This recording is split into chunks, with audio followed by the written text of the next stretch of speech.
This is a special podcast presentation from 700WLW.com. This is Doc Thompson On Demand.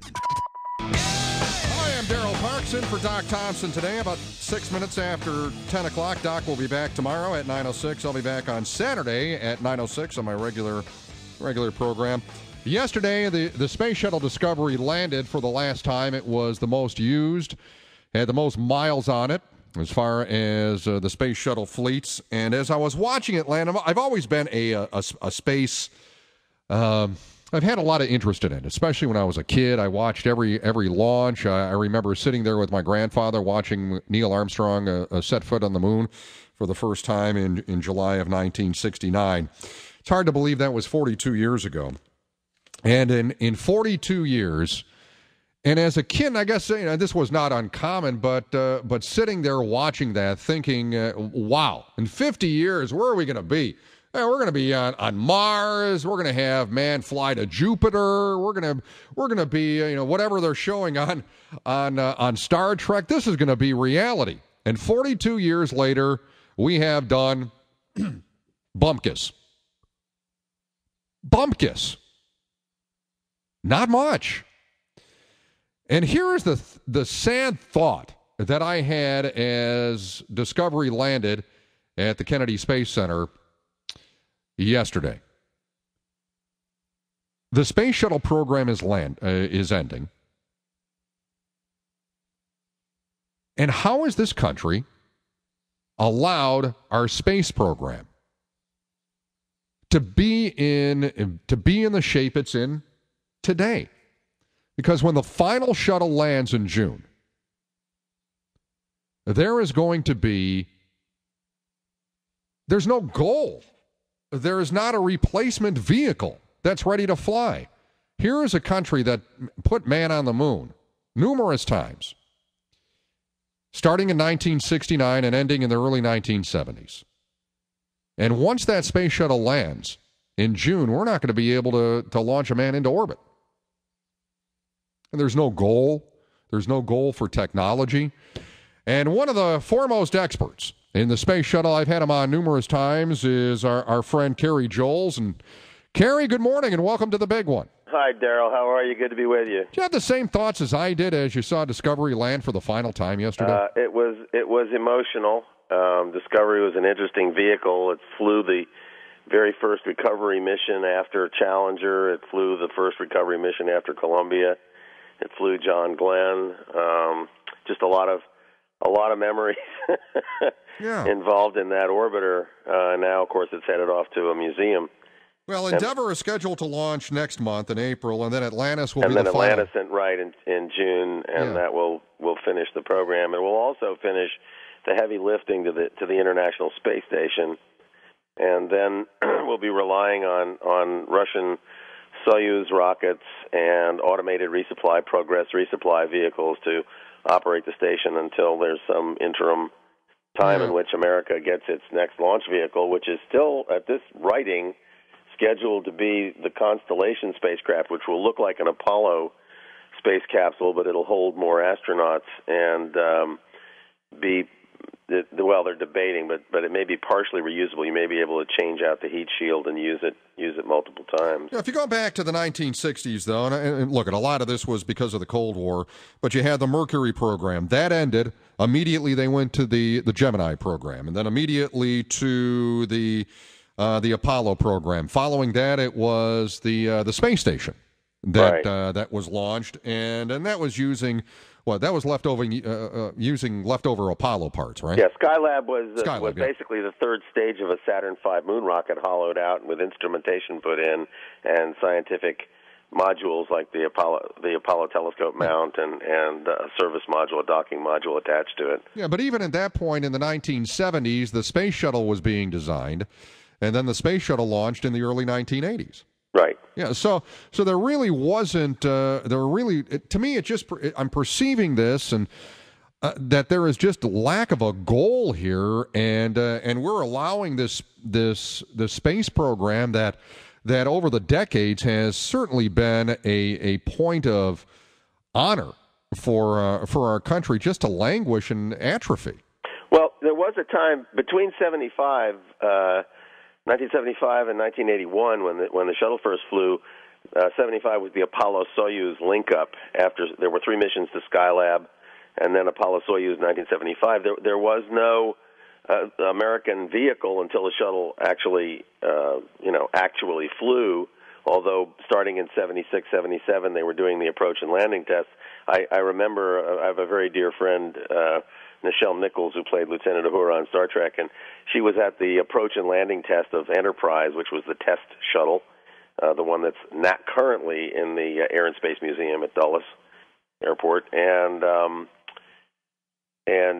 we talked about this, watching this thing. It basically dropped off the 747, off the top of 747, and came in while they were doing landing tests, and seeing this thing land and realize there was going to be this airplane that we were going to shoot into space multiple times. At the time, we were talking in studies that I was participating in. We were talking about 50 shuttle flights a year, 50 shuttle flights a year, and making it. I mean, it was referred to as a space truck, bringing stuff up. Well, that never materialized. The operational realities of the shuttle with the tiles and replacing gap fillers and things like that brought the rate down to 5, 6, 7, 8 flights a year. Even so, we'll have about 135 flights, which is at 60,000 pounds of payload, a prodigious amount of stuff in space. The International Space Station is an example of that. But just like we had that hiatus for 6 years, we're likely to have another hiatus while the constellation is ready. The big question is, what will launch it? Because there's been quite an argument. NASA was originally developing Ares launch vehicles, which are still listed on the site, but there's a big argument about why can't you man-rate a Titan. Obama, when he came in, decided that it would be good, and this is kind of an interesting gambit because intellectually it's interesting, to try to encourage. There are a number of smaller rocket designers and builders and companies out there besides the Boeings and the Lockheed Martins, and he wanted to encourage them and sort of privatize space, which would be a really good idea. The problem is that this kind of stuff is very expensive and very dangerous, as we saw when the privately built Glory rocket blew up at Vandenberg last week. Mm-hmm. Rocketry is still kind of a black art. Things go wrong. You're taking millions of pounds of explosives and you're lighting them, and so it's always there's always an element of risk, even with the surprising reliability of shuttles and Soviet launch vehicles. You still have those elements. So yeah. the question is, where we go from here is we do build another generation, but we really have this gap that we're just going to be living through. Kerry Jones is our go-to space shuttle expert, and Kerry, you bring up the gap in the 1970s between the Skylab and the space shuttle, but the difference there is we didn't have people in space like we do today with the space station. Right. Yeah, we've got to use Soviet launch vehicles, or Russian launch vehicles, Soyuz vehicles to ferry people up and back. We're basically subcontracting our space program out to the Russians, which is never a good thing to do. I mean, can you imagine in the late 1950s that anyone ever dreamed that in 2011 we'd be talking about our space program and we're going to be dependent upon the Russians to launch American astronauts into space? Well, I'll share a story with your listeners that I've never told. Back in 1990-91, astronaut Tom Stafford was heading up a commission called the Space Exploration Initiative. It was a White House commission for Bush 41, and I was on it, and I was asked to go down and brief the Division of I'm having to translate the acronyms. We talk in acronyms. The DPS, the Division of Planetary Sciences for the American Astronomical Society, on the missions, because we were looking at going back to the moon and on to Mars. That was the mantra. Remember, this is 1990. And I went down and I served on a panel with the woman who was heading up the OMB Office of Management and Budget, NASA budget, and Carl Sagan. And Carl, of course, was always very big on, he was always anti-human spaceflight because robots were so much cheaper and more reliable and you could launch so many more of them. And he didn't, want all those billions and billions of dollars spent on putting people up there to, sit around and poop in space, as he put it. And so I gave my briefing because these guys in that room were going to have to design the spacecraft, the precursor missions that went ahead of the astronauts, found landing sites, and checked things out. So, this was an important group to talk to, but he still wanted his all robot thing because 90% of the space budget goes to human spaceflight. Anyway, I finished my briefing. Carl gets up and gives his stump speech, and the lady from OMB stands up and says, "Carl, without the sizzle of the manned spaceflight program, I can't get you even $1 billion for your robots." And the audience just hushed. And the point is that the interest of the American voting public really has for the last decades revolved around the challenge and the excitement of having humans up there pushing the frontier and doing that. Now, how that will happen in the past, traditionally, our country's been divided. There's a third of the country that thinks we're wasting money, we're throwing it away up there, and we should be only, doing more Medicare, Medicaid, and social services. There's another third that thinks this is the final frontier, we got to go, it's part of our pride and our prestige. The middle third used to swing with the red menace. If the Russians did something, they voted for more space stuff. If everything was quiet, they voted for more social programs. So we're really kind of trifurcated as a country. But what about the people that know that NASA and technologies that were developed for the space program are fairly commonplace in our world today, in the consumer world? Not only that, the offshoot for every dollar spent, what is the number? It's like $7 is recouped for every dollar spent? Yeah, that's the Chase Econometric study. You can jiggle the numbers any way you want, but the bottom line is that 90% of NASA's budget goes to salaries, and those guys buy cars and they buy houses, and we've got a tremendous investment. And by the way, we're going to be laying off some 6,000 people at the Kennedy Space Center and a couple thousand in Houston after the shuttle program, closes down. And these are highly technologized people that have good paying jobs.